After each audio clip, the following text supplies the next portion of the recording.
Welcome to another My Outlander Purgatory recap. This week, we continue our Season 7 Part 2 coverage with a recap of episode 710, Brotherly Love.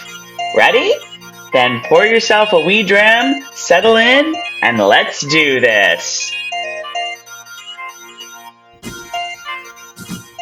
Hi, everyone. Hi, everyone. I'm Tracey. I'm Carol. And we are My Outlander Purgatory. .com. Happy Thanksgiving, y'all. Happy day after Thanksgiving. Carol, how was your Thanksgiving? My Thanksgiving was great, Tracey. I was with you. How about yours? My Thanksgiving, I was with you too. So my Thanksgiving was, of course, great. We all right, a little inside baseball here. This is the second time we're doing this little interplay. Carol forgot to hit record. So I'm kind of thinking okay, how did we get it? What topic did we talk about? What? And I just swallowed. Down the wrong pipe. So speaking of swallowing down the wrong pipe, Carol, what are you drinking? I just ate pudding. I am having a little Two Chicks margarita. It's my favorite. They're not always easy to get these days, so I'm very happy to have it. It's not quite evening yet, so it's a perfect little refreshing cocktail. Tracey, what are you drinking? That Two Chicks, because we've had that before. We had that in our season preview. So that might just be, now that we're sort of doing these in the afternoon, that might just be the official drink of season 7 part 2.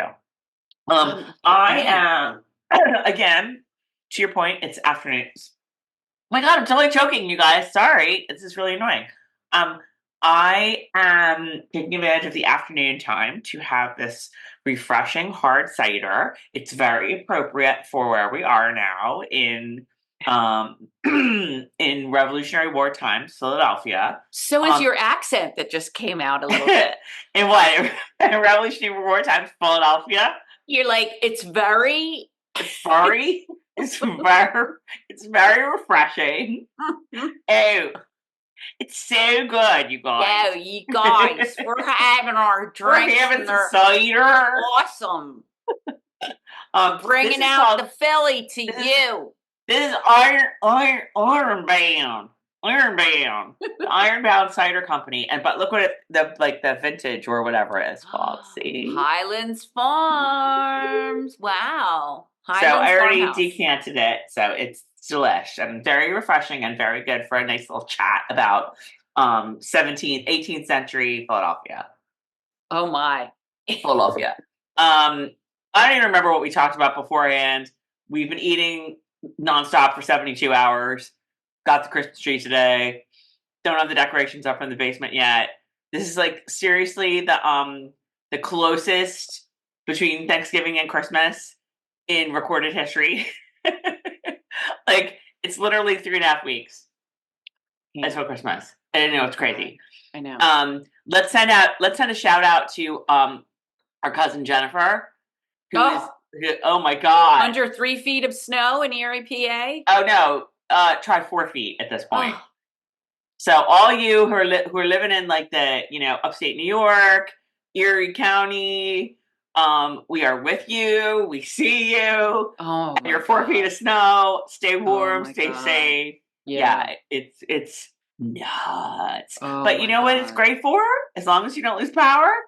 Power through Outlander season 7 part 2 episode 710, because it's a good one, y'all. Holy cow. I was just also mentioning to you that we have been so crunched because we got it the day before Thanksgiving. So you're trying to make your green bean casserole, and then you got to drive 2 hours to Pennsylvania, and then came back, had to drive home, get yesterday for me, everything I did was Black Friday shopping online. So it's been a minute, and I had to get a watch in. I stopped and started this episode 3 different times on 2 different days, and took notes. So if I'm doing a little bit of this, it's because I'm cheating and watching, because I didn't have time to put all the photos that I like to put for each scene change. So forgive me if I'm doing that, but I'm gonna try really hard not to. I feel like this episode is less about remembering events, although it is sort of, but like more about feelings. Holy like mother of God. there's just like this is, I mean, okay, like real talk here. This is an episode that I've been like, we all knew it was coming, book readers knew it was coming. And, it's a pretty big loss. And so it's something that I knew was coming like for quite a while. And it's like, oh, how are we going to react to this episode? Right. And then, it's bookended with what happens to Jamie and how Claire reacts to that. And I'm just like, yeah, Carol right now is like, under a bed somewhere in the field with it. That's what Carol's doing. Also, all this crap about her like not watching the episode, like the real story is Carol's like this. Find a happy place. Find a happy place. Oh, there have been. It's been very difficult finding the happy. Literally, like, I'm not kidding you. Once was in my office at my desk. Once was on the treadmill, trying to kill two birds with one stone in this crunched few days. And I'm just like, hold it together. At one point in this show, I thought, I don't know if I can do this. I don't know if I can finish watching this. I mean, because of time or because of emotion? Because of emotion. Time-wise, we always, Tracey, I don't know how we do it, but we always get it done. But emotion-wise, I was like, I don't know if this is happening. But here I am. I live to tell about it. So yes. So I mean, we all knew it was coming, and I was like, okay, this is not going to be an easy one to get through. And so I have to say that, like, I was really glad that all the Ian stuff came and went in like before like in the cold open. Yeah.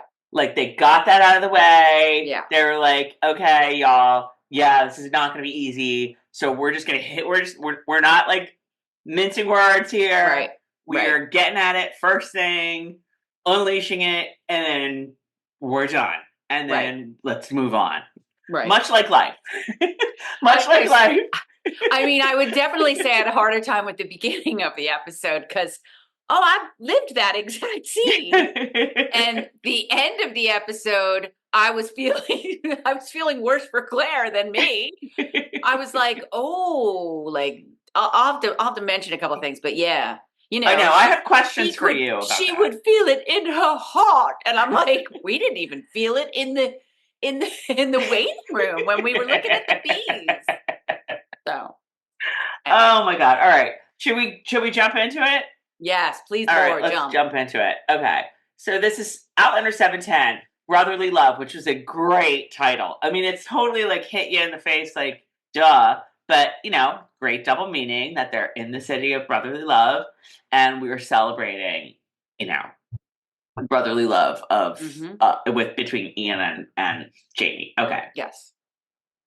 So we have our cold open, and we see clearly it's young Jamie and young Ian, and they're practicing their broadsword duels with who turns out to be Ian's dad, John Murray. And I mean, it's totally cute scene, like they're all, blah, blah, blah. I mean, I just was like, I couldn't take my eyes off the scenery. Like that shot of them, fighting with their wooden broadswords on this mountain with this like in the like all of the mountains in the distance and the green and the blue. Oh my God, it was beautiful. Amazing. It was just beautiful. It was just beautiful. I got to tell you, I'm always looking for like something historical. I want to own a musket ball or something. And I'm like, what would I do to get a hold of one of those wooden broadswords they use to teach kids and adults how to fight? Oh my God, just anybody, I got to Google that and see if anybody has one of those in a museum or something that I can go see because, I would think you could get one or somebody could make you one. Oh, no. I want an original. I want like oh, no. I want one Jamie fought with. Yeah. I want that one. Yeah. Okay. So, and I love those two little boys. As they both like lose the battle. That like Mr. Murray, knocks them both down. And he's like, what'd you do wrong? And the baby Ian, I'm going to say, young Ian, was like, we did not fight together, da, like in the great Scottish accent. You never leave your wingman. Yeah. And then when Ian's like, and I like that they, even though they're really young and clearly they're friends, it's probably like how like it is in the royal family, where like they know Jamie is going to be the lair. Jamie is like your chief, right? Even when they're like 9. So they're being groomed for this relationship that they're best friends, but Ian is also clearly like his role is to be at the chief's side. He's not the chief. He's like the second in command or whatever. But they say you have to protect your chief's weaker side. They say stay on his left, which is interesting because in the books it's his right, because Yes. Jamie is very famously cock-handed, as they say, left-handed, in the books. And I thought they had made him left-handed in the show too, but it's not. I don't know, but it was kind of smart that they changed it for the show. I don't know. I just love that whole scene and those words and whatever, like right here, man, on your right. Right. So it was a little noticeable that it was the left, but. I have that, remember Sue's, and Sue's made me, I should have gotten it. It's on the mantle with Tom. About I'm always here on your right. Like, right. Yeah. Right. So I loved it. Loved the right. scene. Right. Okay, so then they dissolve the present day, and there's Jamie and there's Ian. And I don't know what day it is in our timeline of like, could be tomorrow, could be a year from now. Yeah. Ian's still looking pretty good. Well, I want to know if you, Tracey, and you guys all thought what I did, which was last week, we were shocked Ian could make it to the archway at Lollybrock. And now Ian is up on a mountain. So I am going to either suspend a lot of disbelief, or I'm going to assume Jamie carried him up there. Well, they had a carriage, first of all. How he got in the carriage, just, our mom's not super mobile, and getting her in a car is like not easy. Oh, you. So, like, getting Ian in a carriage that's easily like twice as high to get up there as the car. Yeah. But I mean, like, Jamie's a strong guy, I'm sure. You know what? Well, yeah, and I was going to say, does Ian have to sit in the front seat like Patsy? I don't know. Yeah, no, I don't know either. But like, I don't think he probably actually had to walk less this time around. Yeah, because like they had the carriage right there, stuck him in it. Off they go, top of the mountain, get out, walk a few steps, and look at the pretty view. Right. So, I thought that at first too, but then I was like, it's okay, whatever. And I just, again, the whole scene is lovely. I wrote down, if there are miracles such as, because they're still talking about Claire, and like, Claire's like, it's crazy what she can do. But Ian says, if there are miracles such as your wife in the world, just think what awaits us in paradise. Which I loved. I loved the whole thing, and I'm like joking around about how, what's going to happen when Ian goes, and like, when's it going to be? I think they even made a like, when's it going to be? Like, it's, it's the waiting around, it's killing me. And just their relationship is like, it's not, it doesn't have to be spoken. They know. Jamie knows. Ian knows. And I think that's what allows them to like, kind of like, bust each other's balls about it.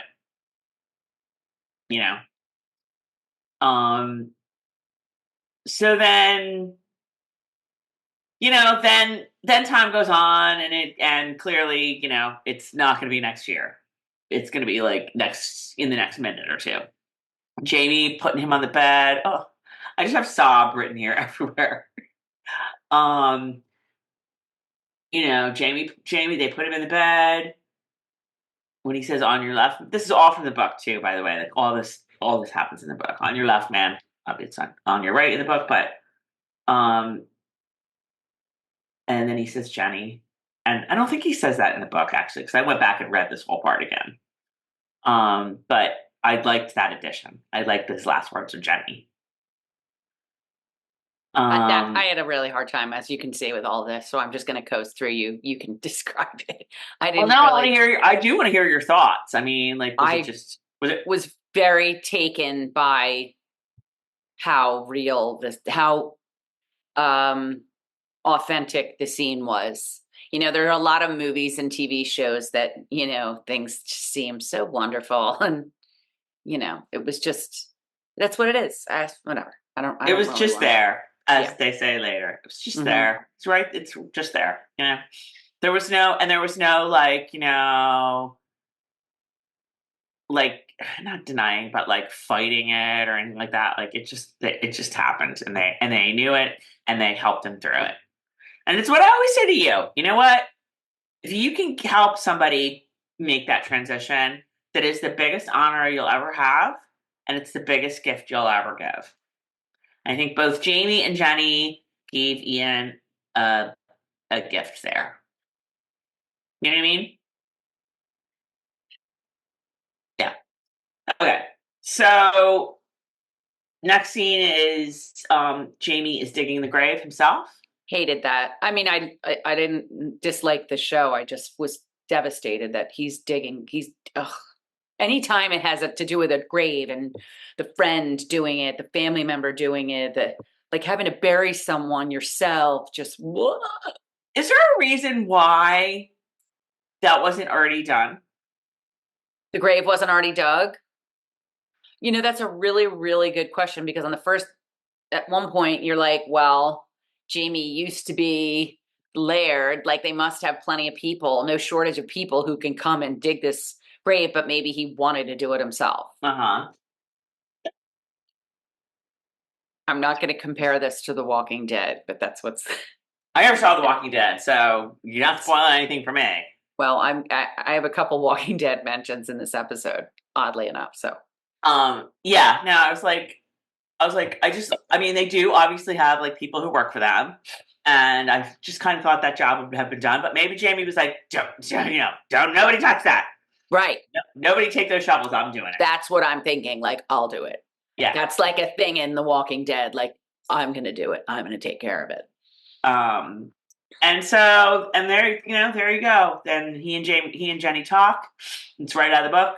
I think that passage is probably another one that's pretty important, personally. Like, I remember that passage as well. Yeah, there were a lot of those in this episode. There was a lot of stuff in this episode that I was like, yeah. Oh, yeah, that's how it happened. Oh, yeah, that's what we said. Yeah.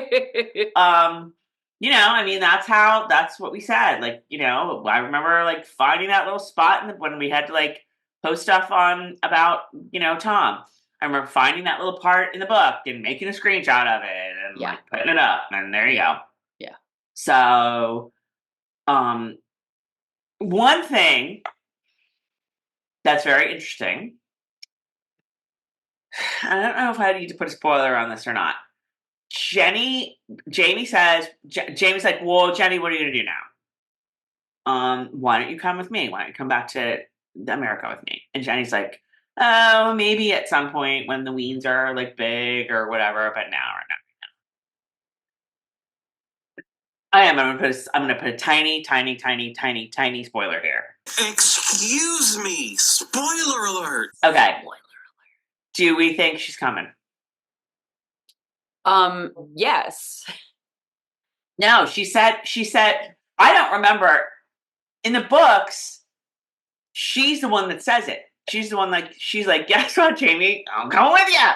Because there's nothing for me here now. I'm out. Scotland, I'm coming with you. Right. Here, he's like, why don't you come with me? And she's like, no. So are we just not going to see now, granted, Jenny has absolutely nothing to do in book 8. So, I mean, I could see where, you haven't really read book 9, and I don't think it's a spoiler to say that, she has more to do in book 9. She's in the background in book 8. But, basically book 8, it's like, hey, where's, Augie, or whatever the hell they call Ian and Rachel's kid? And it's always like, oh, yeah, Jenny's watching him. Oh, yeah. It's like a sitcom, and how they get rid of the kid. Oh yeah, Jenny's watching him. Yeah. Back in the cabin or whatever. That's basically what Jenny is used for all of book 8, which is a shame because Jenny has the potential to be like Mama on Mama's Family, where she's just always around cracking one-liners. I've always found this outfit very suitable for religious occasions. That's because you've got to pray to God it stays up. She's not really used to a great potential in book 8, so it could Who very knows, well though? be. It could Who very knows? well be that she doesn't show up. However, I'm going to be really optimistic here, and I'm going to say that when Jamie does come back, Jenny's going to be there. Because I'm thinking about this like from a, like a contract perspective. Like they're not going to want to add her as a regular cast member, and she doesn't need to be, because like even if she comes back with Jamie, we don't see like Marsley and Fergus in every episode, even though they're around. We don't see Lizzie in every episode, even though she's around. So it might be that she comes back, but we just don't see her a lot. I hope so. Find out. Because it's nice. It would be nice to have Jenny around. Refresh my memory about the books. She came with him. Yeah, but in the books, she was like, they had the same conversation, and Jamie's like, well, what are you going to do now? And she's basically like, going with you, bro. Okay, right. But my question is, I don't even remember. What happens with this? They think he's on the boat and the boat sunk. They took a different boat? Yeah, I don't remember that either. I mean, we can talk about that later, but. Because I'm like, if that boat went down and Jamie had to save himself, I think he could save himself, but if he's got to save Jenny, No, it was more like, we took an earlier boat, or we took another. No, they're not on that boat. She'd fight with him more than Claire. Okay, next. All right, spoiler over. We're back. Okay, so they, have this conversation, and it's like very touching and very, and we haven't even gotten to the starting yet, because then we get to the starting. But like I said, I was glad that they just got this over. They ripped the Band-Aid off, so to speak. 100%. And we're on to other things. Right. So, I don't think I said our writer is Luke Shellhaus, and the director is once again Stuart Svazand. Sorry for butchering her name. Okay. Our Easter egg is a slow pan of the Liberty Bell. Oh, the Liberty Bell. I was trying to figure out, like, other than it representing Philadelphia, if there was any deeper meaning to it. Like, maybe it's cracked. And that's like, by the end of the episode, Claire too will be cracked. Oh, that's interesting. That's deep. I know. Well, you have to go deep with the Easter eggs. They're not just literal. They always have meaning. Yeah, well, I would think it would be more of I didn't see what text. Actually, give me a sec and I'll find it. Because it might be, okay, here we go. What's written when they show it. Oh. Well, isn't it all in Latin? I don't know, but I'm going to find out in a second. Brotherly love. Pass and stow. Philadelphia, it's hard to read. Philadelphia something. All right. Pass and stow. It's the best I can do. Yeah, I don't read Latin. I don't speak Latin. I think it's probably Latin. So pass is peace. Yes. I don't know. Just from like church songs. Or maybe keep that's talking. Pax. I'll look it up. Okay, whatever. Okay, moving on. So Claire and Ian are in Philadelphia, and let's just say the shop. It's not. Excuse me. It's not Latin. John Pass and John Stowe were local metal workers who recast the Liberty Bell after the original bell cracked on its first test ring in 1752. Okay, so I'm going to go with the crack thing. Okay, and that's what has happened to Claire's heart. Yes. Okay. Let's talk about Philadelphia for a second. You must have just been like in, hog heaven. Oh, I have this written down in different areas. I'll mention it when I see it. Okay. All right. They had like Independence Hall from like that's so far away. That's so fledgling Philadelphia. Because it's Well, it's you totally see it different.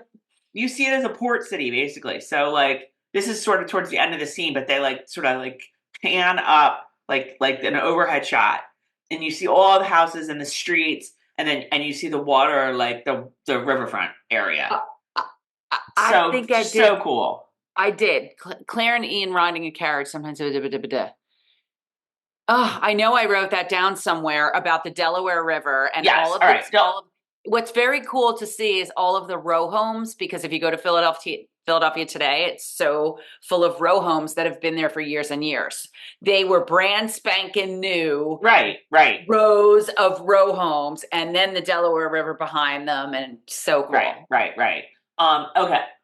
Ian and Claire are in the carriage, and they're talking about death, and, you know, Ian's like, do you think he's gone yet? Claire's like, don't know. Sometimes they wait until their birthday, yada, yada, yada. Yeah, that was interesting. Sometimes people hang on till after their birthdays. Isn't that interesting? I never heard that before. That was cool. I'd probably try to. I guess if it was me, but that's just me, like, being, you know, competitive and whatnot. I'd be like, damn it, I'm going to get to that next birthday, and it kills me. So, yeah, and there's a lot of exposition going on. Like, Ian's going to go find a horse and ride to Valley Forge, find Rachel.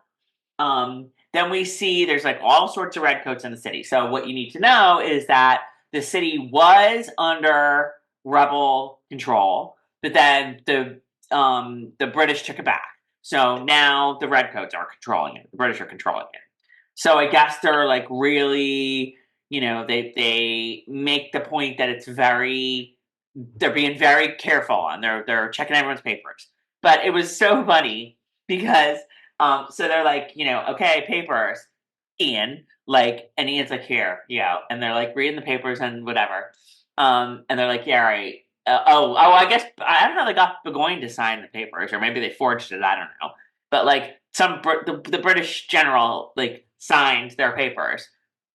And they're like, oh, well, that's great. Like, go right ahead. I think Burgoyne was the British general, right? Am I, like, making that up?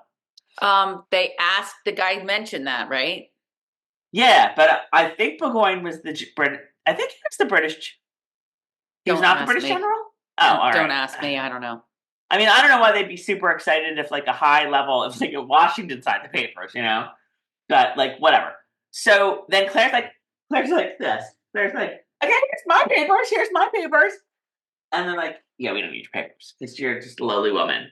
Claire is not happy. I had to interject there because Tracey and I, our dad was Italian and our grandfather was born in Italy, and we're always looking into that, you know, can we get Italian citizenship and, you know, have it down to a window now that where I'm like, all right, if he was naturalized at this point.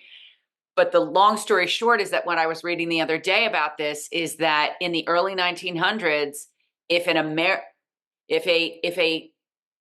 don't know if it was a naturalized woman who was already naturalized or just an American woman married someone who was not naturalized from Italy, she lost her citizenship.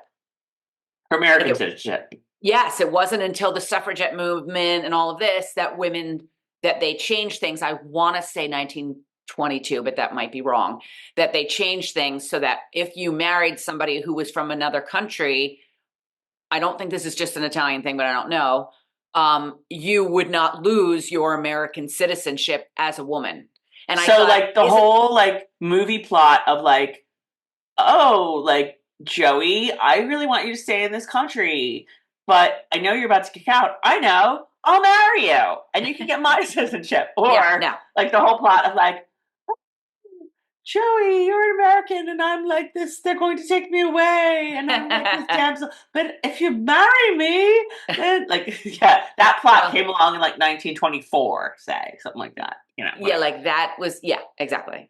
Okay, so. Yeah, and then that's where they have the great overhead shot of Philadelphia, and it's just like, I was just like, oh my god, like, they're, like, the cinematography in this episode is so golf club. It's really lovely. Okay, so Claire arrives at the Woodcock house, and knock, knock. A woman answers the door, and Claire's like, is your mistress at home? And she's like, yeah, no, I own this house. So Claire apologizes, and it turns out that this is Mercy Woodcock, who is the wife of I think it was William Woodcock? I don't know. Sergeant Woodcock, who Claire took care of at Fort Ticonderoga, and who she couldn't save, basically. And I didn't realize that because of my terrible memory. I was like, oh, she's married to Woodcock. Which one's Woodcock? And then later when it came out, I was like, oh. Right. And this is all okay. So this gets at what we've been complaining about, like that Claire came back for, because we see Lord John, and we see that. All right. So all of this stuff with Lord John and his nephew does go down, but Claire has nothing to do with it. Okay. And I'm just going to say, like, the reason Claire goes back, and we might have even said in the last video, I don't remember, but, like, Claire goes back because there's an issue with Henri Christian. Right. Who is her grandson, right, by all intents and purposes. In the books, they hear from Marcelly and Fergus, like, it's not an issue where it's like, he's been shot and is, like, slowly bleeding out and, like, die of sepsis before you get there. It's kind of like, almost like a sleep apnea issue, like, but it's like something that's getting worse and worse and worse and is not going to be getting any better and like could start to be a real problem, which is where this issue of like, we have the 5 weeks or 6 weeks it's going to take you to get here, but we need you to come. Right. Like, and I think that the problem that everyone has been having, which I think was sort of solved a little bit in this episode, is like, if you're shot, you don't got 5 weeks to wait for Claire. You got 6 weeks to wait for Claire. You need help now. Right. But in any case, this really does happen, but it's a completely different storyline. But I guess what they did, because somebody does come, but it's Henry's sister, Dottie, who comes in the book. And it's a whole like big Lord John, it's a storyline. It's just not this storyline. Mm-hmm. Maybe I had like I've just complained about it so much that I was just like, it's not worth complaining about. Because I guess I didn't have a huge problem with it anymore. I think I was just too tired to like. Oh yeah, I got over that last week. I mean, I think I got over with it. Suspend disbelief and move on. They explained how it was possible for him to hang on that long because of the hot, like essentially the musket ball like got in the intestine and it was so hot that it cauterized it. Right. So it wasn't like that there was infection or sepsis or anything like that, but it did make it so that he couldn't eat. He was in all this pain and whatever. You care way more about this than I do. He got shot. He needed Claire. It was stupid. She never would have left Jamie, but whatever, move on. Like, I do not care about his cauterized. It was fine. It was fine. It wasn't all like, yeah, I'm Christian. Yeah, whatever. It was fine. So, okay. So, all right. So, in any case, Mercy owns the house, and then we see Lord John. Oh, I knew I saw him coming out of the corner of my eye. Good God. He's so good. He's so good. All right, here's my first question to you. How did Claire know that she took one look at his uniform and was like, you resigned your commission. Or you're like, you're not a soldier anymore. How did she know? I figured you would know this. Tracey, you all must know. Like, you think I know way, way more than I do about this because stuff. He didn't look any different from William. And I was like, what's he missing? It's like one of these things is not like the other. And I kept being like, I would think I was flipping back and forth between the two of them. Like how, what does William have that he doesn't? But Claire knew like right away. Claire was like, what? And he's like, yes. So this is where it gets like really convoluted. It was a vehicle to, they had to get that out. This is the one thing that was like, when it was Henri Christian, it was Henri Christian and just operate Claire. I gotta get this right. So Lord John okay. So when Henry was shot, the city was under control of the rebels. And he was a prisoner of war, and they brought him to Mercy's house. So I guess she was like housing wounded soldiers or whatever. Then the British regained control. And now Mercy is like, oh, you're that rebel lady that's like housing all the soldiers. Like you were like whatever. And Lord John's already there because Henry's there. And Lord John's like, I don't want Mercy, getting in trouble. So I'm going to resign my commission from the army or from the British Army. And I was like, I don't know if this happens or not in the books. Maybe it does, but I was boy, that's a hell of a gift. Yeah, but I don't think it goes down exactly like that. And I can't, maybe I just didn't understand it when I was reading. And it was one of those things that I went, he's just not what he was rank-wise or whatever. I mean, I sort of remember that he resigned his commission for something, but I didn't remember that it was like that. Just like is like a solid for the lady taking care of his. Well, and his don't nephew. forget, like you said, like it went on, but it didn't. It wasn't such a focus, him needing surgery and all of this. So I mean, it was, I think, in book 8, maybe. Like, but I don't. There's so much. So here we are. I don't remember. Okay. So here we are. Yes. So all right. So that's where we are with this. So, so Mercy has been taking care of Henry. Clearly, they have gotten close. Clearly there's like something going on with them. But it's just so great to see Lord John. I just love him so much. So, moving on. Back at Geillis' house. Let me just say, because there's a lot of back and forthing here, but I want to just say right off the bat, every Roger scene in this episode was like better than the next. Insane. Roger, I know so many iconic things happen in this episode, but all the Roger stuff is just like chef's kiss. This might be the first ever time in 7 seasons that I'm like, bring back Roger. Like when they show Roger, I'm like, yes, Roger's back. I mean, and like this is, this Claire stuff at the end, guys. This is like about as iconic as you get with Outlander. Okay, heavy like duty. All this stuff, all the shit that's about to go down. Good Lord, you guys. Heavy duty. Like, all this Roger stuff, because I feel like this Roger, like this series of scenes that we get in this episode.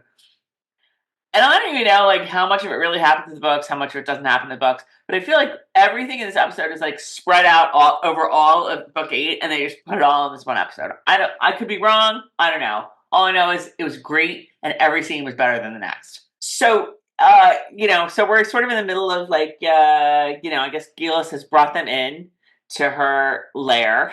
And how happy are we to have Lotte Verbeek back? Oh my God. She's so good. She's so good. I should have seen it coming. I didn't see it coming. And somebody just the other day asked me about, I met a new Outlander fan, and she asked me about when we met all of them on the red carpet. And I was like, by far, Lotte Verbeek. Oh my God, she was so much fun. She said, oh, look at her with Pocket Jamie. And I was like, she asked if she could take her picture with Pocket Jamie. She followed Pocket Jamie's account. It was the greatest moment of MOP life. She did not follow MOP, but she followed Pocket Jamie. Oh my God. She was so cool. She loved Pocket Jamie. She was great. She was so great. So she's like, everything she says is like so great. Like, am I a shocking sight? Sir. She's very gee. She says a lot of gee. Am I a shocking sight? Sir. And Roger's narration. God bless the writers for keeping in Roger's narration. And I have the same thing written. Oh my God, so good. Yeah, you could say that. Oh my God, all of it. Geillis keeps going like, did I know Kisa? Oh my God. And I couldn't stop. My head was hurting. Trying to sit and think, wait, does he know? Does Rob Cameron know Geillis Duncan? And like, 'cause he's like, he's from the same town. And I'm like, and I'm sitting here in my head, and it's like one of those times where you're like, book, show, different time, just a mess in my head. I was trying to think of like, Rob Cameron is like sort of Roger's age now, so like mid-30s, right? Right. I feel like when they saw Geillis the first time, it was in 1968, so it was like 12 years ago, yeah. Because then so he would have been like, well, wait a minute. No, See? it hasn't really been 12 years. Or has it? I don't know. Oh my God. When we meet Roger, he's like 25, 24-ish, maybe. And now, so all right, so maybe he's more like 37. Maybe he's more like in his older 30s, whatever. So he would have been like sort of around the same age as Geillis back in 1968. So maybe, I don't know. So confusing, and it's possible. It's and possible. there's other stuff, but this is another way that my brain is just, I'm so confused, is I don't say certain things because I can't remember if the watching audience knows XYZ or not. And Right. I'm like, I'm not even going to slow down this video by saying, Tracey, pause, let's talk about this and put a spoiler alert on, whatever. So keep going. Well, no, I mean, if you want to do a spoiler alert, we'll do a spoiler alert. But like, I the only question I have is like, I don't remember. Buck doesn't know who she is, right? Like, Roger doesn't say like, yeah, that's your mom. Okay, Dude, your mom. Did you just spoil? No. That's what I don't know. I don't know if the show has touched on this yet, have they? No, Roger says it like in his narration. He's like, yeah, he's your mom, dude. Like, come on. Like, yeah. Because I bet you don't realize you're looking at your mom. Like, okay. No, Roger says it in the show. My question is, does Buck know? Has he told Buck, oh yeah, this is your... That is what I'm saying, and I don't think so. And if you have to put a spoiler alert, you have to put a spoiler alert. But that is what I'm sitting here watching this. And I guess I shouldn't get ahead of myself with the scenes because somebody comes in later who that's what I really want to address it. And I don't think that's, we, the audience, know that because like we know from like seasons ago when Roger met Buck for the first time, he made that realization. He's like he realizes that Buck is his like, great grandfather or whatever it is. I have written down here, coincidence that G is here too. And I don't know who G is. Geillis. Wait, Geillis? I don't know why I wrote that. I don't know. Oh well. I don't know. But it's great seeing her. I forgot that like this is the first time she opened the door. And that was it. I'm sorry. Apparently, I've opened the door to the past. Yeah. So this is the first time we're really seeing her, and it's so like they got the age is like exactly right. It's like right around like. Because where they are right now is like 8 years before Claire goes through, maybe. It's probably like 1730 something or other ish. And he's got to be so careful. And it's a big giant Geillis chess game because you don't know what she knows, what she's figured out, if she knows damn well where he came from. Oh my God, it's so good. I know. It's so good. And the narration makes it all. The narration is like cherry on the sundae. It's so good. All right, so we're back in Philadelphia. We get the lowdown on Henry. Claire does her examination. There's a musket ball in there somewhere. And also it's very clear, sorry, as my earring came out. It's very clear that there's like something with Mercy and Henry, something, sitting in a tree, K-I-S-S-I-N-G. They've gotten very close, yes. Yes, they've gotten very close. Can't blame them. No, it's time of war, brings everyone together.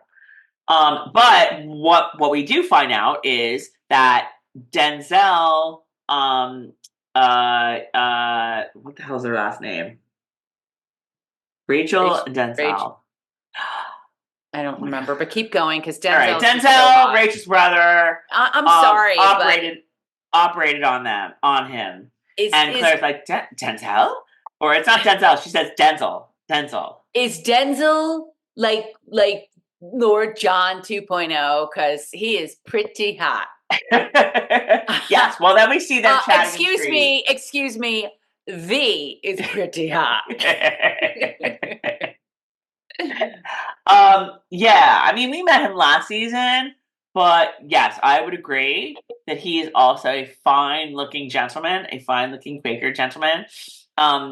Yeah, the these all over the place, because sometimes it sounds like they're saying me instead, now I'm getting old and deaf. Sometimes I'm like, what did he say? Did he say me? Oh no, he said they got it. But yeah, so they chat and he's like, oh, we're just gonna be so happy to see you. Like, and it's not really clear, like, where Ian is right now. Like, it's not really clear where Claire is right now. This is the question I had, because I thought that I thought she was staying with Lord John. Then she seems to like live in like a boarding house somewhere. Then by the end, because Lord John and like, Sergeant Bearer of Bad News go over to there. Then she seems to be living back with Lord John again. Like, I'm like, totally confusing, because at the one point she's in the bed with the fine golden sheets and comforter, and I'm like, what? Where is she? Right. But Ian, it's not made clear, because she's like, wow, I hope Ian doesn't like go off for Valley Forge, like, because he doesn't know that Rachel's here. I hope he figures that out before like he goes off to Valley Forge. And I'm like, well, won't you just like see him at dinner and you can just tell him? So, but I mean, Ian maybe is just, skulking around places. Who knows? Whatever. I'm allowed to say about Ian too. Oh, God. Okay. We might have to, like, when we get to Ian, which is going to be really soon, I almost feel like I want to just bang out the Ian stuff in one fell swoop, like, without like going back and forth. But I don't know. We'll see. Let's see where we're at. Okay. Well, speaking of Ian, there's Rachel and William are at the market. I don't know if this is the same sort of, like, I guess Denzel and Claire are just sort of walking around the street, but Rachel and William are at the market. And they're like, what I wrote down is they're rather palsy-walsy now. Like, Rachel's like, okay, hold my basket now. Yeah. I need this. Yeah. Hold this over here. Here, go get that over there. Like, basically, William is like her lapdop. Now, and going for the, like, don't get two, because I need 4. Thee needs to get 4. Yeah. Let's go for the hotness trifecta, because William... Okay, first of all, we know Carol has loved William since J1. I will never care when anyone's like, I hate William. I'm like, good for you, because I love him. Books and show, or just books? Or just show? Books and show. I've always loved William. William. That's number 1. Number 2 is I'm sorry, call me crazy, but Rachel's crazy for not wanting to be with William. Absolutely nuts. And I do remember in the books, understanding her in between William and Ian, and William's a little bit more highbrow in the books. And like, you could see how she'd be like, oh, calm down. And Ian's just like, cool guy. You know what I mean? So you get it more in the books. In this, I'm like, I'm sorry. I love you, Ian, but I would be with William in a second. I mean, yeah. You're like, are we going to talk about this now? Like I said, let's wait till we actually get to Ian, and then let's just bang out the whole thing with the two of them, because it's not good. All right. Okay. Oh, sorry, did I say it's not good? Did somebody open the tent again? Okay. Yeah. So Rachel and William, like, Rachel's like, go get this, go get that, go get this, go get that. William is adorable. Clearly, he is a smitten kitten. And then suddenly Rollo is like, woof, woof, woof, and like breaks free and like starts running around the market. And Rachel's like, wait, he can only leave for one reason. And William's like, wait, I have this basket here. What do you want me to do? So off she goes. Yeah. And she's searching for Rollo. And then what do we see as... So good. It's Archibald. Oh. And the way they did it was sort of like, here's Johnny. Like, it was... There it is. This is me, you guys. Rollo takes off. Rachel chases. Thinks Ian, blah, blah, blah, blah, blah. I have, when we see Archbug, it's a great non-jump scare. Like, it wasn't scary, but all of a sudden, there's Archbug. I know. It's like, if this phone is Archbug, it's like, Ian, there's Rollo. He's just sort of standing there. Here's Johnny.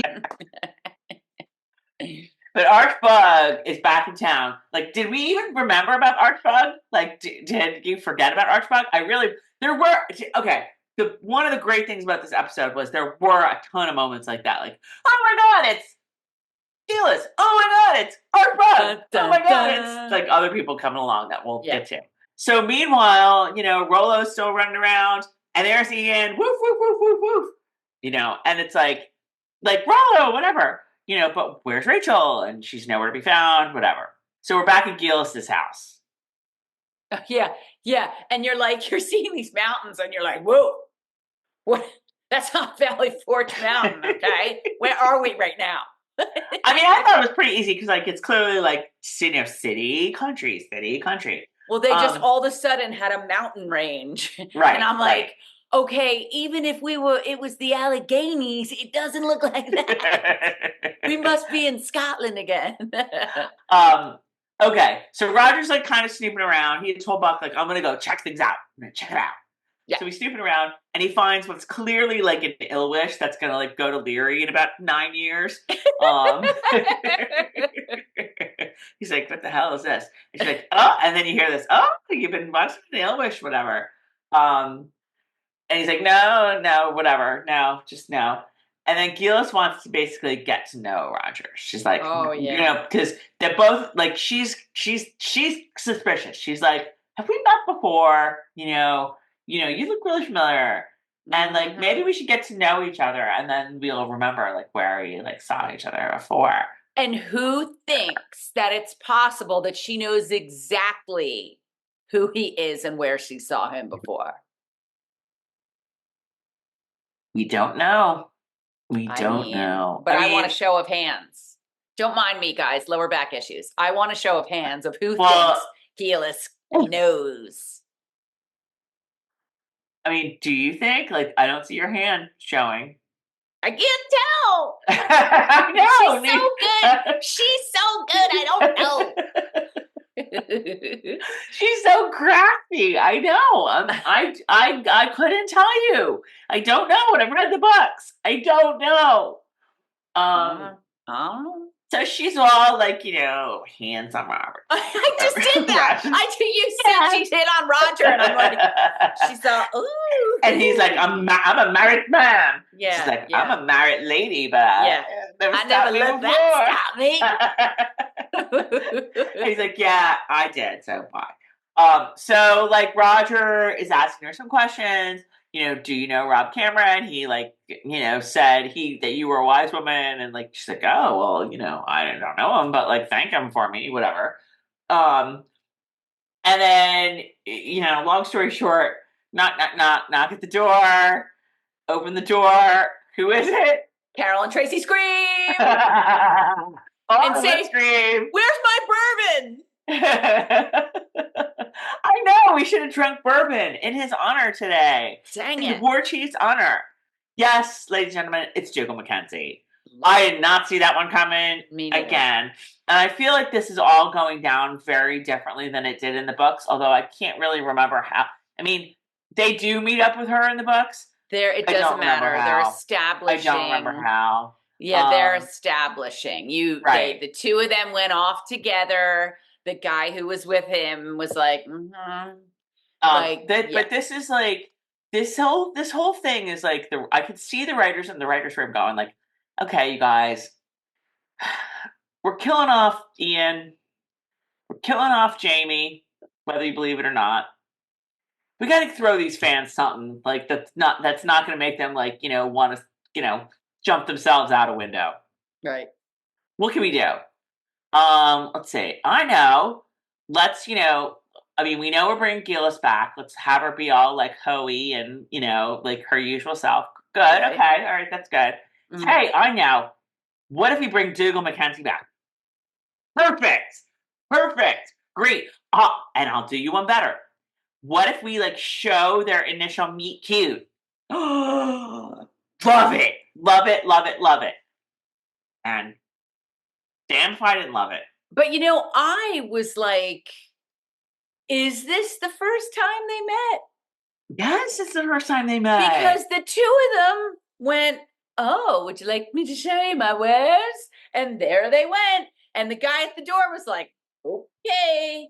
Like, and I was like, wait, maybe this is not the first time. And again, I don't think it matters, but I was like, maybe it seemed to me like it might be a situation where Dougal shows and everybody clears out. Dougal and Geillis, like the two of them meet and he kisses her hand and you might as well have just heard that like totally saw it, but like, I was just sort of like, is this really the first time they're meeting? They just seemed very familiar when they sauntered off to go talk about. No, I think you know what, in my heart, it doesn't matter. It doesn't matter. I'm gonna believe that it's the first time, and that that's how, like, you know, slutty they both were. Yeah, and like perfect for each other they both were. That they were just like, hey, you're hot. Hey, you're hot. Like, yeah, let's go. You want to? Okay. Yeah. I'm gonna believe that because that makes me happy. You're sitting there looking at the rest of the room like, isn't this interesting? But it was great. That was like, I totally did not see that coming. It was fantastic. I totally screamed. Yes, 100%. I scream, you scream, we all scream for ice cream and Dougal. And I don't remember, did Roger know who he was? Because I'm not sure he's one that Roger shit his pants and went, oh, Christ, or whatever. And every time, I want, now, you know, everybody who makes t-shirts, like, look away for a minute. We need to have that on a MOP t-shirt. Oh, Christ. Okay, that's next. Everybody check out the MOP for Christmas, shop. You guys. Just in time for all your holiday shopping. And let's start here because, like, we do have to say, like, we have a MOP shop, and we'll do a whole like social media post or whatever. Give me ideas if you want something in particular. Like, it's a holiday season. Yeah. You know, if you can, like, you know, order, and I'm sure the shipping will come before Christmas for all your Outlander fans. Like, we have like great products in the MOP shop. So. You're making me think. I have some time in the morning, so yeah, let's keep going. But okay. All right, so they're going to do the surgery. They're William and Rachel in the waiting room. I do love that William pulls out that rosary, his stinking papist rosary. And did you see her? She was disgusted. She looked away. Oh, what? Because she doesn't like a stinking papist? No, the rosary is like, I don't think the rosary is iconic. Like it's an icon, or yes. He whipped out the rosary and she went. And I was like, oh, calm down. Yeah, but like that makes no sense. So, okay, so she's like all, you know, like him and his papist rosary, but like Ian with his, like, you know, like who knows, like what he believes in anymore. Like, exactly. That's okay. Exactly. You just almost want to bring her ahead to the future and be like, and be like, listen, honey, in a couple 100 years, Madonna's going to be running around in her cone bra with her rosary all over the place. I don't know. All right. Okay. So they I skipped over the operation because they're waiting while the operation. But the operation is a success. It's very cool. We get, if you guys remember, we get one gross thing a year from Claire. At least this is not in the starting. At least the starting isn't with, like, you know, Claire fishing out his, like, gallbladder and shit. I'm reading my notes. Okay, several awesome things in this part. Lord John's reactions are, like, so good. Like, Lord John might as well have just had, like, a chamber pot to be vomiting in, because that's where, like they cut away just before that happens. You know it. I have. Like, oh yeah. He was like, oh, look at the time. I'm gonna go over here. I have, oh, gross. I do not need to see Denzel being handy with the gallbladder and intestines. Gross. I kind of was like, I mean, I guess there's nothing they can do, but, like, just to be handling all that stuff with their bare hands. Oh my God. You know, I mean, I guess Claire, like, sanitized with alcohol or something. I don't know. But it felt like everybody's hands were in there, you know? Everybody was touching Henry's fish. But I did actually, that was a part I liked, where, like, Denzel just fascinated by. I mean, think about this. Like, this, you know, to Claire, it's like, you know, whatever. Like, dug up one person's gallbladder, dug them all up. But like Denzel's never seen this before. He's seen like drawings.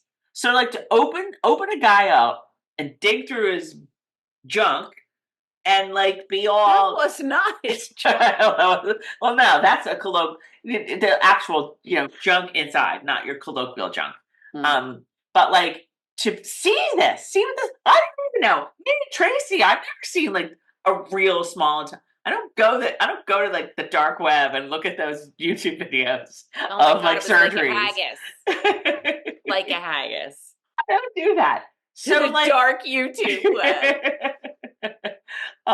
So it was cool, and it was cool to see the gallbladder. I didn't know the gallbladder looks like that, like an eggplant, because it does. Who knew? And it's big. I barely. Our dad, way back in the day, got his gallbladder taken out. I thought the gallbladder was like yay big. Yeah, does that mean one of us will be? Oh, I don't know. Oh no, but evidently it's big. Evidently, it's not hard to get your gallbladder out. I'll tell you what. I told my friend, I'm not going to say her name, but she knows who she is. And I said to her, "Oh my God, my dad had that done. It was like nothing. He was shocked at how easy it was, blah, blah, blah." She had a rough time. So let's hope we don't take after dad. But yeah, I was totally grossed out. I just could not, I don't do all that stuff. I can't watch that. But I also thought it was very cool that it kind of explained everything, where you could see the scars. Like, I don't know what there were scars. So if there were scars there, somebody clearly had cut him.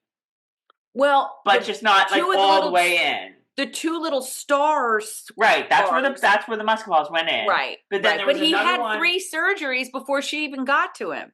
Right. But they weren't real surgeries because they weren't cutting down like that deep.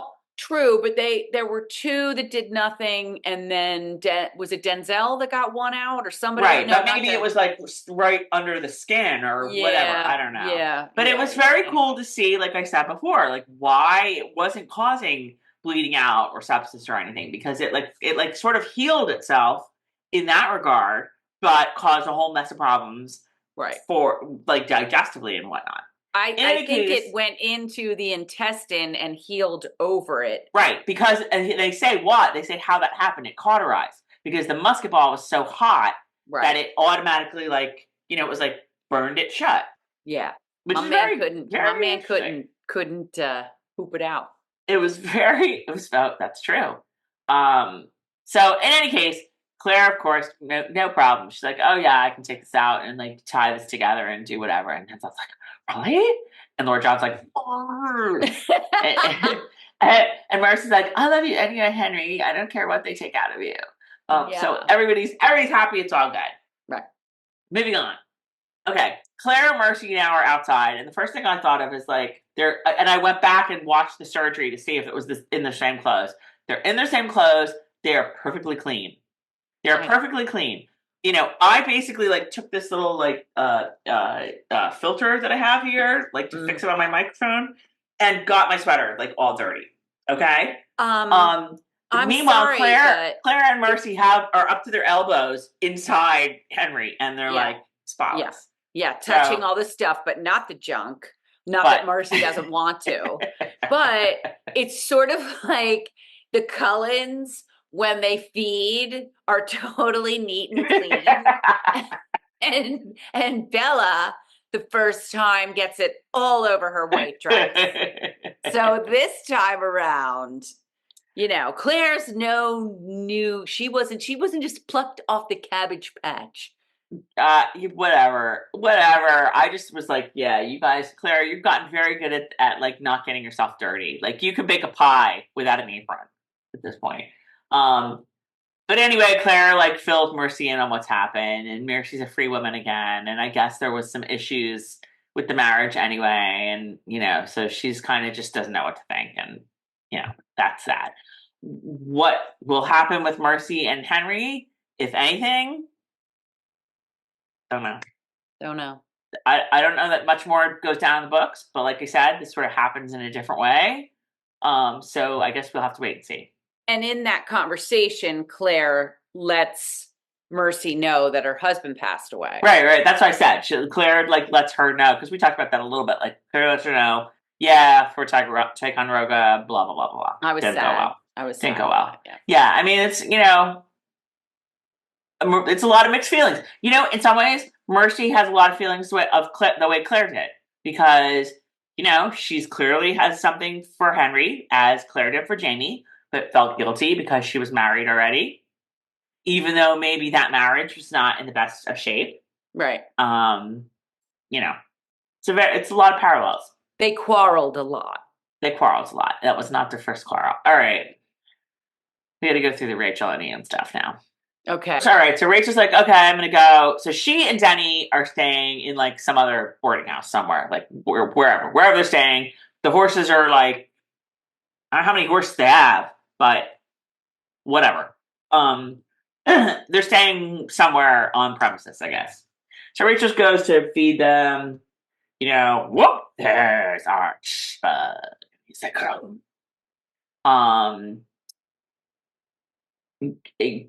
and she's like, oh, like, whatever. Then knock on the door of Denzel's house. Oh, look, it's Ian. And Denzel's like, oh, Rachel will be so glad to see you. She's in the barn. It's like, great. I have Ian's heading to the stables in Newmarket to go find Rachel. Let's hope he finds her before Bug kills her. And I'm also wanting to map out Newmarket. I had to stop and Google, and I've already got my Google map with all my places, and Bertram's Garden's already on it. But Newmarket, I'm like, no. Is this a measure of how worried you are about Rachel? That you're like, Rachel, like, Ian has to get there before Archbug kills her. In other news, I really need to map out Newmarket and see what. Poor Rachel. Oh, Rachel, I'm sorry. Ian, I'm sorry. This is me talking like Mercy, knowing that, like, Ian and Rachel are the William Woodcock. Ian and Rachel are the ones I'm supposed to be with. But then there's William, who is my Henry. He's my Jamie. He's all the feels. He's my snooty everything. I don't know what to do. I don't know what to do. Okay. So back in the barn, and Rachel and Archbug are like, Rachel is throwing shit at the wall with him to see what's gonna stick. She is using like every trick in the book.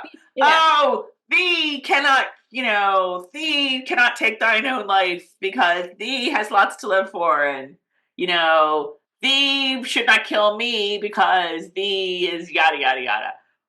And he's got just something to say for each one of them. He's like, no, he killed, Ian Murray killed my wife. And she's like, right, he should not take an eye for an eye. And he's like, yeah, well, it's tough. And she's like, oh, well, V is going to burn in hell. She's like, oh my God, it was so annoying. It was so incredibly It just annoying. goes on and on and on and on. I don't know about you, but I was just like, oh my God, just kill her. Because I swear to God, I was just like, come on. I get it. I know. I'm like, you don't want fighting. You don't want this. You don't want war. You don't want strife. He's going to kill you. Yeah, and granted, he's probably a little stronger than he looks, but like Archbug is like 104. Okay, knee him in the crotch and move on. I know violence is not your thing, Rachel. But like, is life your thing?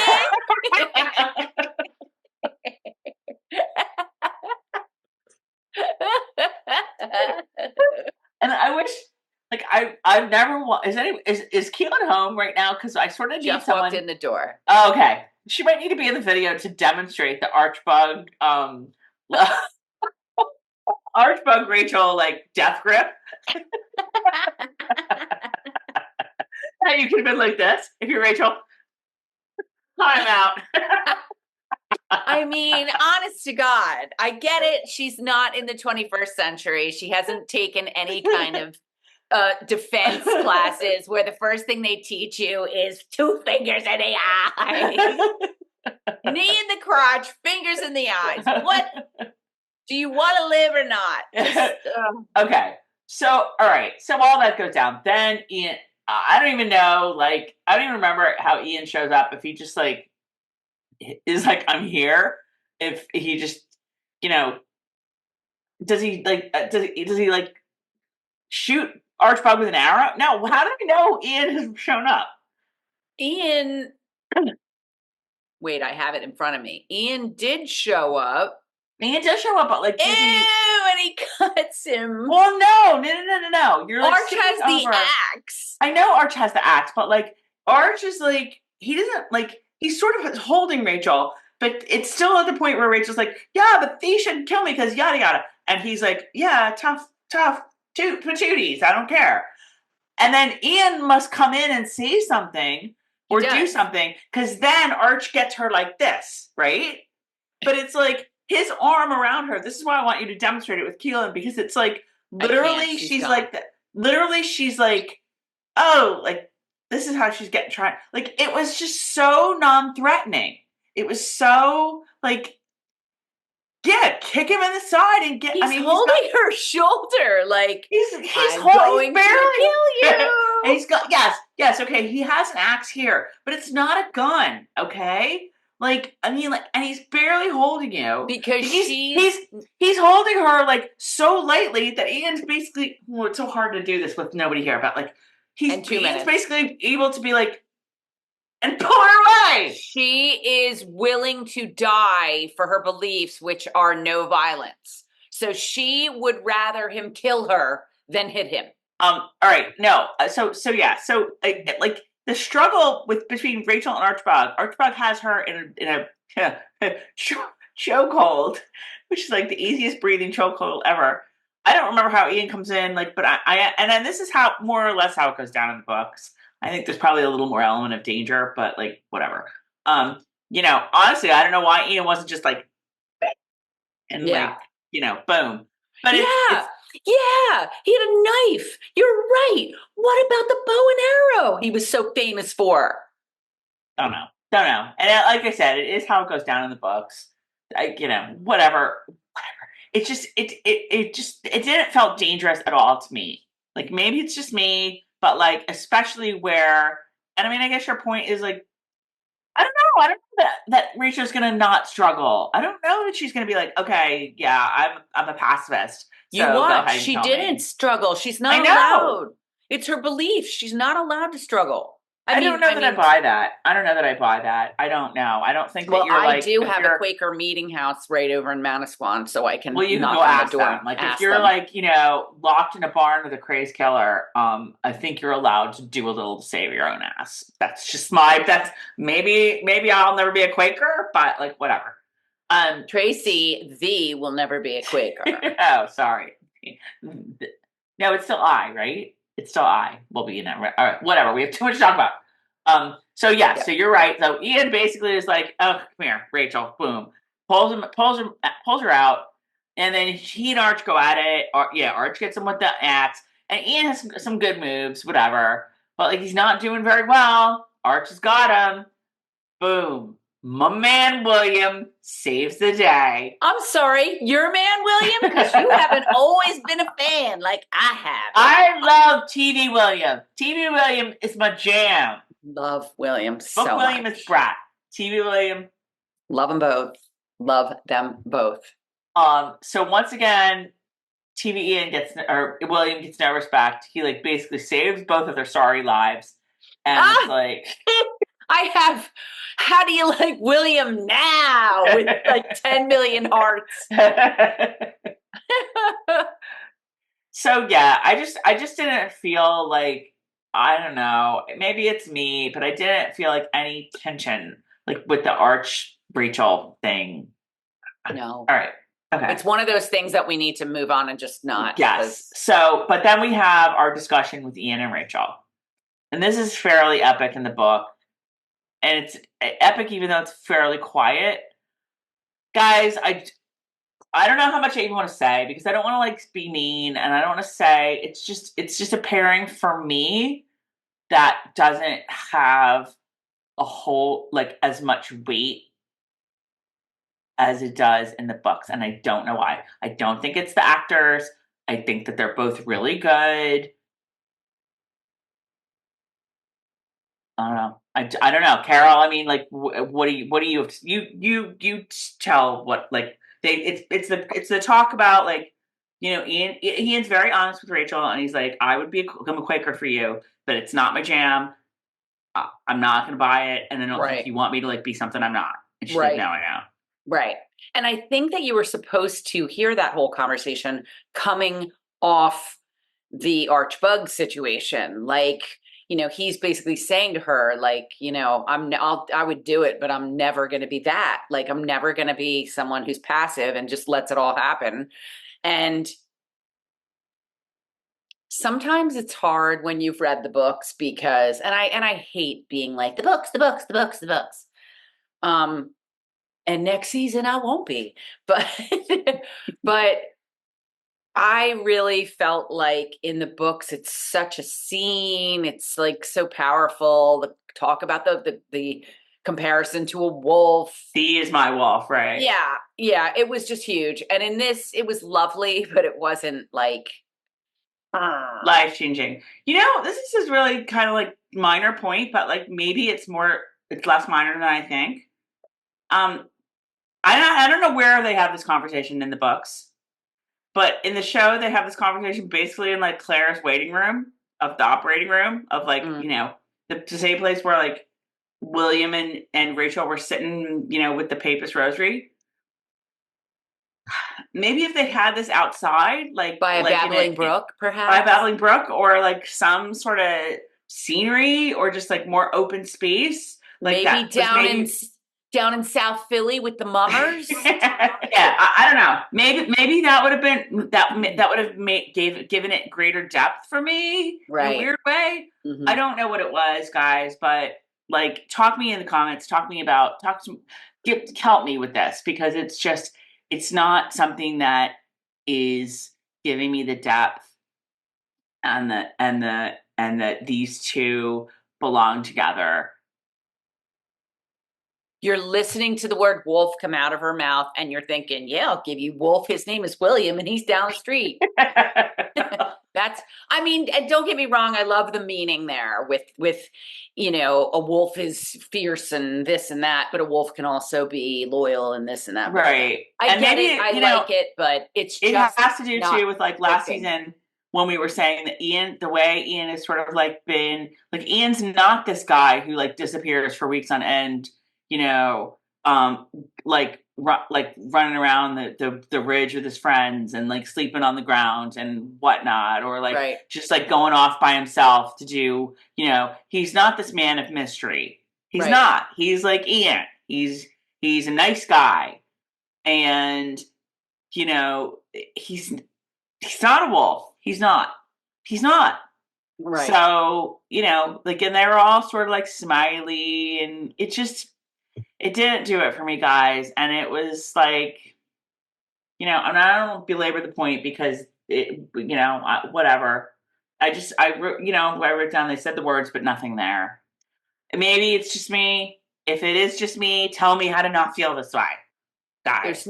That's your opinion. And no, there's no not feeling. So, and it's not like a diss on anybody. Keep going. Love them both. But I feel like for the way these characters have been presented, this isn't like ringing true for me. Not working for you. Not working for me. Is it working for you? Okay. No, not at all. So let's keep it going. Okay. So Claire's off to pick herbs.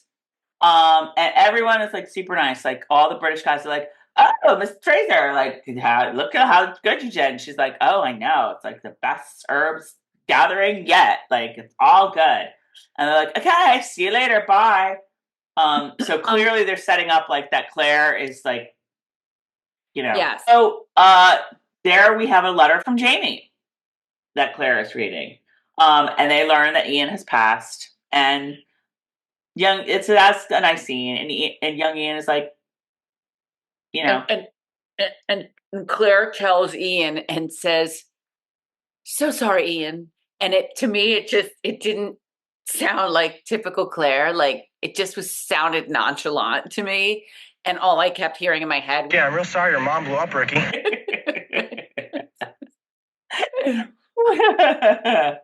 Oh God, Better Off Dead. If you haven't seen it, it's very funny.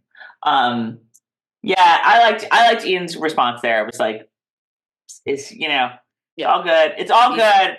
Made his peace with it. Like, yeah, I'm good. Whatever. Yeah. And Jamie, visited Joan, met with friends of Benjamin Franklin. Friends of Benjamin Franklin. Where I'm like, of Mr. Franklin. Oh, Benjamin. I know that's. So... I found that to be very interesting. Yeah, that was interesting. Interesting. But anyway, he buried the lead, which is like book passage. He's on the HRHSS, minnow, clearly. And he could be here any minute. Great. Awesome. Okay. Back to Roger and Dougal. Roger, he's so good in this scene. Because this I did not see coming. And again, this is also in book 8, but it's like they took every Roger thing ever and squished it into like one episode, and here it all is. So Dougal's like, yeah, my man won this thing in a dice game, and maybe this could help you find your son, because it's like, look, Jay Mackenzie, see? And I mean, we realize what it is right away. Roger realizes what it is right away. It's dog tags. It's the dog tags of Roger's father, Jeremiah Mackenzie the first, or the earlier, I guess. And Jeremiah realizes that the fairy, the weirdly dressed man that's been wandering over everywhere, is his father. And it's like, and you have chills, total chills. And oh my God, Richard Rankin, slow golf clap for you, because bro, you were awesome in this episode. Yes, and there's a huge backstory that's actually in what's the novella? There is a novella. This, is it called The Space Between Time, or? No, but I mean, I've read it, and it was so long ago that I don't remember the details or the title, but I can look it up. But look up the novella that Diana Gabaldon wrote. It's a good read. Yes, there's a novella really about Roger's father and what happens to him. And it all ties together really, really nicely. But so we know that Roger's father is somewhere in this area in this time. Mm-hmm. So Roger's just beside himself. He's, I mean, think about what's happened to Roger in the past half hour. Geillis has come on to him. There's Dougal, and now his father is alive. Roger is officially I don't even know what to think anymore. Right. It's the trifecta. And then, in comes Geillis, we were talking about, are you, the new wife of, Mr. Duncan? And she's like, why, yes, I am. To Mackenzie at your service. And I was just if I didn't think the scene could get any better, it's the first meeting of Dougal and Geillis. Maybe. I choose to say yes. Yeah. Yeah. That's I never thought it wasn't. I just questioned because it's Geillis. I question everything. And it was just so good. And then he's like, perhaps you could show me your wares. And I'm like, and yeah, Roger is just done. He's spent. Ferryman is his father, and he is like, oh, I can't. Okay, back to Philly. Mercy is all upset, and she's to Claire, okay, y'all are rebels, right? Because, I'm a rebel, and I'm kind of a spy, and my contact was captured, and I'm kind of screwed now. And Claire's they have spies everywhere. The same. And Claire's because, they have a lot of spies around, and Claire's well, wait, I can do it. They don't even, please. They wouldn't take my papers. They barely look at me when I'm coming back with my basket of herbs. Herbs. Herbs. I could totally give them to George Washington right in front of them, and they'd be hey, George Washington, what's up? And not even see me. So yeah, give me the letter. Great, I'll do it. Whatever. Right. So she goes off to the town. She gets past the soldiers. The soldiers are clearly, they have gotten a memo of hey, people, you're letting spies through all the time, and you need to be careful here. So they're oh, Mrs. Tracer, you were here yesterday. And she's gal, you need a lot of herbs. For the explosive diarrhea. That's great. Explosive bowels. I wrote that down too. Explosive bowels. And they're yeah, all right, fine, go. So she delivers the message. Great, okay. Then this is where I sort of get sort of lost of where is Claire saying again? Because it she goes to somebody's house She's like, oh, Mrs. Yada Yada, sorry I'm late. I'll go wash up for dinner. And I'm like, wait, aren't you staying with Lord John? Like, why wouldn't you be? Mistress Fig. Yeah, I was like, okay, okay, All great, right. whatever. But they're like, oh, well, no, these people are here to see you. And it's Lord John and, Captain Bad News. Captain Deliverer of Bad News. Oh, right. And the bad news is that Jamie's ship has been lost at sea. With all hands, as they said 14 times. And because that's how you know that Jamie is lost at sea. With all hands. Did not survive. No survivors. So let's talk the whole reaction of Claire through. Yeah, obviously I'm curious of your thoughts. I found it very interesting that where they chose to go with the visceral, the sensory reaction was sound and hearing. I loved it. And I mean, you have some experience in this. Is that a thing? Okay, so I really don't because I never had any surprises. I mean, I had a couple little surprises, but I didn't have a tragic right. Death that happened out of nowhere. I had 8 days of planning. You know what I mean? So I actually considered myself lucky in that scene because I was like, I didn't have this slap in the face, he's gone situation. I mean, whatever. You know what I'm saying? Yeah. So, but I loved the way they did it. They kept the camera on, the sound, I loved it. I thought it was really great. It was. I thought the sound and the hearing was really effective. Yeah, because they just decided okay, what viscerally, sensorily, what are you gonna lose? What are you gonna not be able to process? And just not hearing anything past. Jamie's ship was lost at sea with all hands. Yeah, it was really, really, really effective. All of the literally Jamie's life is passing before her eyes. Yes. The old Jamie from season 1. Yes. Oh. Yes. Yeah, all of that was just because I said I don't think we really get memory scenes like that. Some of these scenes, some of these things that she's again hearing. I mean, seeing a little bit, but really because you're not even it's blurry. You're not really seeing it, but you're hearing it. Right. And you're devastated, of course. Yeah, so it is just like scrambled eggs, all in her head, like this, scrambled eggs. That's a great way to put it. But then they show Lord John again, and well, obviously Katrina Balfe is just hitting it out of the park, boom, boom, boom, with this. But David Barry too, when you look at his eyes, it's clear that they are red. This isn't obviously he's crying as he's telling her, but he's been crying. Because clearly he knows already. And it was just really good. It was so well acted. I liked her in the bed, and when he said, "Are you alive? Just tell me you're alive," and she just quietly said, "I'm alive." Right. And I think that's sort of all this happening too. Again, where she is, we don't know, but whatever. When she said, "Are you alive?" Yeah, when she's whispers, "I'm alive."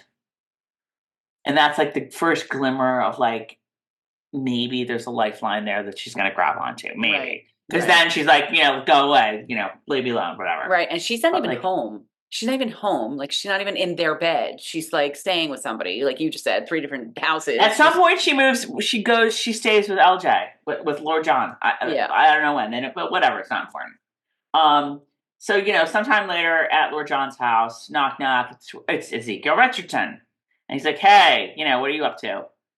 And he's like, well, I'm basically here to arrest Claire Fraser. I just wanted to make sure you weren't doing her or anything. And Lord John's like, what? Excuse me? What? So yeah, they found out she's a spy.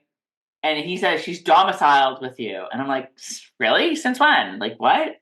But anyway, Lord John's like, no, she's not here. She's at church because her husband died. She's a widow now. You know, all hands. You really glommed onto that all hands. Well, they situation. said it like 17,000 times. They said it 17,000 times. Right. And then it's just like boom, boom, boom, boom, boom, boom, boom, boom. He runs upstairs. He's like, I don't even, does he knock or does he just barge in? I don't even remember. But I mean, if I had to guess, I would say he just knocked and said, Claire, I'm coming in. And he's like, he barges. And I loved sarcastic Claire is back too. Angry, sarcastic Claire is my favorite. That's my favorite Claire. So he's like, all right, you have to marry me. She's like, excuse me, what? He's like, yeah, you know, they're going to hang you if you don't, like, I might be able to save you. Like, she's sitting at the mirror in her robe, like. And her long hair. And her hair's pretty long at this point. It's nice to see, yes, the wig. So yeah, he's like, you know, she's like, why would you want to marry me? That's dumb. He's like, I'd do it for Jamie. This is the last thing I could do for him. Yeah. And she's like, well, you know, how do you know I don't want to just hang? Yeah. And she's like, he's like, yeah, you know what, Claire? Everybody will hang. Contrary to your belief, if it's not about Claire, it is there. Because it's called Ian and Rachel and Denzel and you know, Jenny and not all about you, sister. Yeah, and everybody else. And they'll find them all and they'll take care of them all.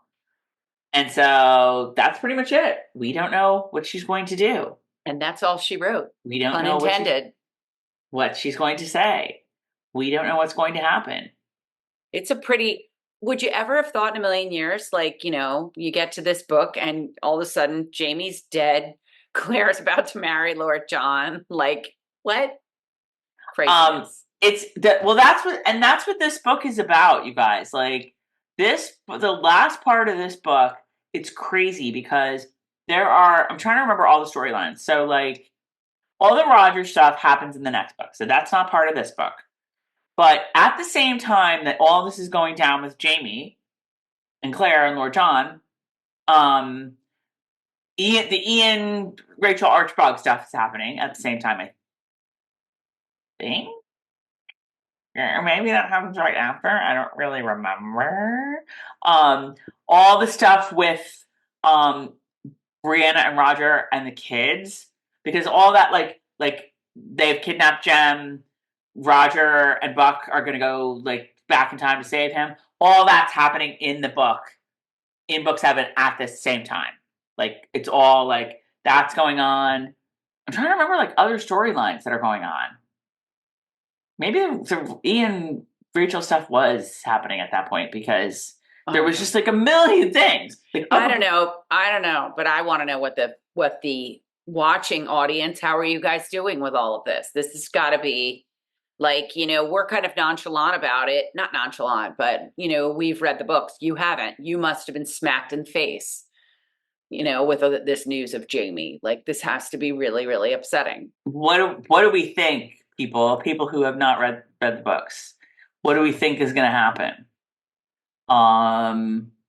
Yeah, definitely tell us in the comments. I'm very interested in what the what's the word I'm looking for? Not the surmisings, but the predicting. Yeah. What do you think is going to go down here? Is she going to marry Lord John? Are they going to arrest her? Like, what the heck is happening? Right. So what did you think overall of the episode, Karen? Loved it and really loved it. And afterward went, oh my God, so much went down in that episode. Like good stuff. Like not just like, all right, this happened. That was a lot of, oh my God. Like every time I turned around, I was going, oh my God. You know what I mean? So that's like I always say, that's the good part of having a terrible memory at my age is that it's, what's old is new again. I mean, I feel like in some ways, like this was a good episode in that so much happened, and then also, and it was like exciting stuff and emotional stuff. So it's like always a good episode when you can get like both of those, like suspenseful stuff and stuff that is going to make you react emotionally. Like that's a really good episode. I do wish, and I do kind of wonder if like for me, like with the stuff I didn't like the Ian Rachel stuff, if that had more time to breathe, like if we saw a little more, build up of the suspense with Archbug, maybe if that would have helped. No. I don't know, because I just like that's something that I just keep figuring out. I keep thinking like,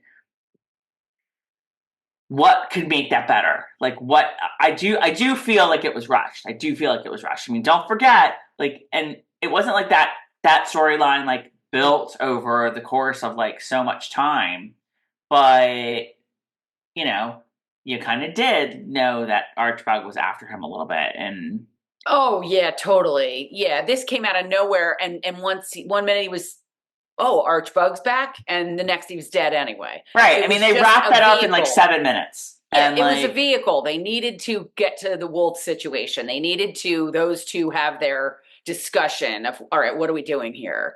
Right. You know what I mean? And honestly, they owed it to Ian. He owed it to Ian to have that conversation. So they had to sort of they wanted to, and it's also the writers trying to be respectful of the fans and trying to stick with the storyline as much as possible. So they felt that Archbug was important enough to tie that situation up. Right. And yeah, I mean, they absolutely needed to do that. They absolutely needed to do that. I don't know moving forward how many of the storylines they're going to be able to keep, because there are so many of them. And like moving into book 9 too, I was reading a little bit like the Outlander Wikipedia or Outlander Wiki, whatever. Like a short description of book 9. I've read book 9. I read the whole thing. And like half of the description, I was like, wait, what? I don't remember that. What? Who's this person? What happened? What?